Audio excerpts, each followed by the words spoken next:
The wall. What a twisted little soul you have. You are chaos in a spiffy archer suit. I watch your mouth move and I see cities burning. Ghoultober. Who loves me the most? Who loves me the most? Wow, that's almost as impressive as Baldur taming a dragon. Baldur had the luxury of not caring how badly he got burned.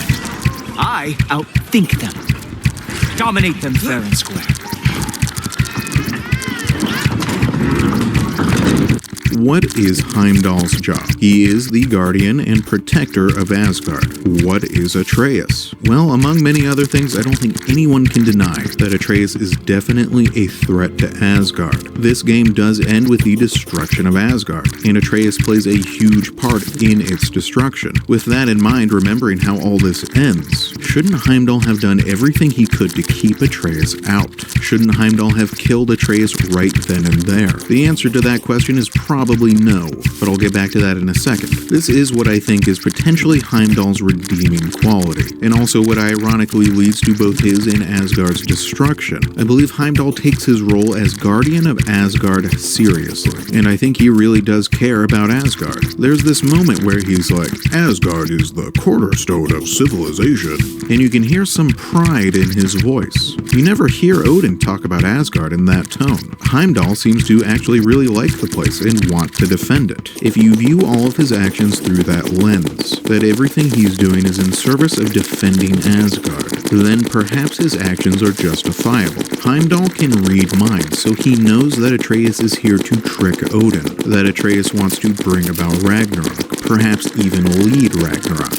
that he wants to destroy Asgard. For all these reasons, Heimdall could be justified in killing Atreus, if it is for the purpose of defending his home. The Norns straight up say that Heimdall is planning to kill Atreus, and since the Norns are usually right about these sorts of things, Heimdall probably would have killed Atreus if Kratos hadn't killed him first. Even if that murder might have been justified, it still would have been the wrong thing to do. What happens when Kratos learns that Heimdall is planning to kill his son? He kills Heimdall, takes Gjallarhorn, and then Kratos uses Gjallarhorn to open a path to Asgard, which leads to Ragnarok, which leads to the destruction of Asgard. If Heimdall hadn't planned to kill Atreus, Kratos wouldn't have killed him, so Kratos wouldn't have ever possessed Gjallarhorn in the first place, so Ragnarok can't happen. In a convoluted way, it's all Heimdall's fault. He wanted to kill Atreus to defend his home, but instead that exact decision leads to the destruction of his home. This is what is ironic or even tragic about his character.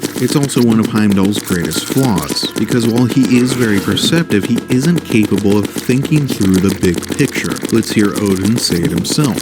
So you've met Heimdall. He reads minds for me. The boy is false, all father. This young man, who is my guest, is covered in mud. Care to explain? He means to betray you. Is that you, Loki? You a little trickster? I'm just messing around. Of course he means to betray me, huh? Heimdall? Why else would he come? And you, clean yourself up. Oh, father. Heimdall, will you just relax? Were you intending on killing me first thing? See? What, that's not good enough for you? Get out of here.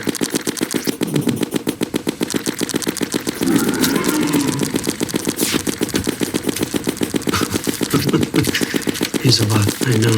Very perceptive, but sometimes he just forgets to think, you know? First, notice how Odin introduces Heimdall. He reads minds for me. Could you imagine if your father introduced you to a stranger by saying something like, "This is Billy, he mows the yard for me"? Like, come on, what an asshole. But we've already talked about that aspect of their relationship. Instead, notice how Odin describes him. Very perceptive, but sometimes he just forgets to think.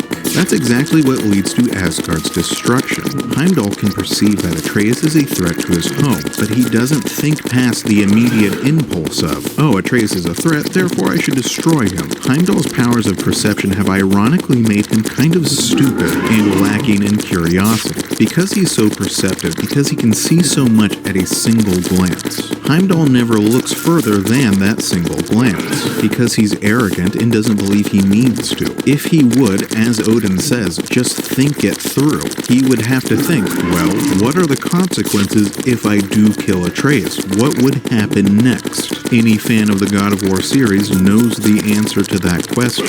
Heimdall would be a dead man walking, because if you kill someone Kratos cares about, he kills you. Just go ask the Greek pantheon of gods. Oh wait, you can't, because they're all freaking dead. Heimdall is incredibly perceptive, and also an idiot who does not think through the consequences of his actions. But that flaw alone probably would not have led to the destruction of Asgard. Instead, it's his arrogance combined with his short-sightedness that seals both his fate and that of his home. Let's watch when Heimdall takes a trip with Atreus and Thrud to Helheim. I forgot to mention, Heimdall will be joining me. What a privilege. For all of us. Oh, whoa, hold up. You don't want to walk into the blistering cold of Helheim without this. Every Lao should keep you nice and toasty. You're welcome.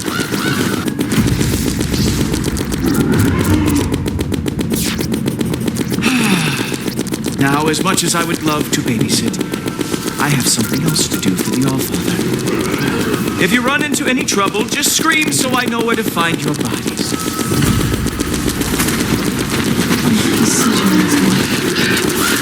So Odin told them that Heimdall would be joining them. Then literally as soon as they get there, Heimdall leaves. That's weird, right? Why would Odin say that Heimdall is joining them if he's actually not? If he's actually going to go off and do something completely different without them? I'm not 1,000% certain about this, but I'm pretty sure Heimdall is just ignoring Odin's orders and going off to do his own thing. He says it's for the Allfather, but is it something the Allfather actually ordered him to do, or just something he thinks would be good for the Allfather? Since Heimdall isn't with them, Atreus and Thrud end up freeing Garm, the interdimensional portal-ripping hound of hell, which becomes a huge problem. If Heimdall had stayed with them, he could have prevented something like this from happening, which is, I assume, why Odin sent Heimdall with them in the first place. But because Heimdall is arrogant and thinks he knows better, he goes off to do who knows what. He could be Odin's perfect tool if he would just think, just follow the plan, not second-guess someone who is clearly smarter than him,